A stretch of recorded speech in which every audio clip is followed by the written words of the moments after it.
নারীরা সই পারে, যে রাঁধে সে চুলো বাঁধে।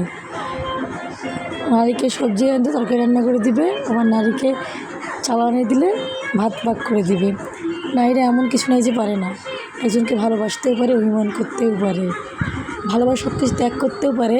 আবার উনি যদি যার জন্য ত্যাগ করে তাই যদি একটু কষ্ট দেয়, তার থেকে আরেকটু বেশি দেয়, তার থেকে আরেকটু পরিমাণে বেশি দেয়, এরকম করে ধৈর্য ধরে থাকতে থাকতে পরিমাণ যখন বেশি হয়ে যায় তখন তাকেও ত্যাগ করতে নারী একবারও পিছু পা দেয় না। নারীরা যেমন ভালোবাসতে পারে তেমন অভিমান করতেও পারে।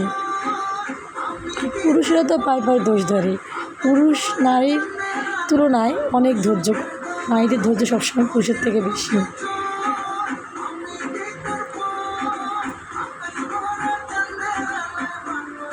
নারীরা কষ্ট করেও স্বামীর মুখের একটু হাসি দেখলে নারীরা খুশি হয়ে যায়।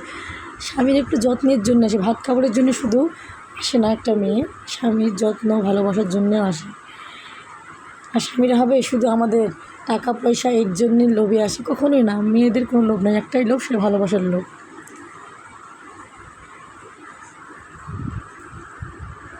নারীরা আজ একটা পুরুষকে সাপোর্ট করে, যত্ন করে, ভালোবাসে বলেই পুরুষের সামনে আগাতে পারে, অনেক কিছু করতে পারে জীবনে।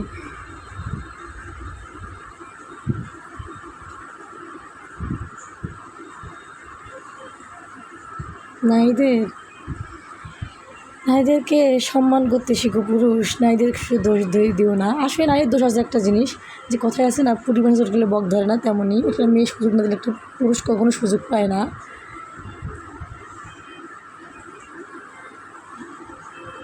এদিকে আমি ভাবি যে নারী একটা আছে, পুরুষ কখনো জোর করে কাউকে পেতে চায়, চেষ্টা করে, কিন্তু জোর করে পেতে চায় না। আর নারীরা যদি নরম না কাটে বা নারীরা যদি না সুযোগ দেয়, কখনো পুরুষ সুযোগ পাবে না। তাই নারীরও একটু দোষ আছে, ধরতে গেলে যে নারীরা একটু অবুঝ, পুরুষ একটু বুঝে নেবে, এটাই তো ভালোবাসা, তাই না?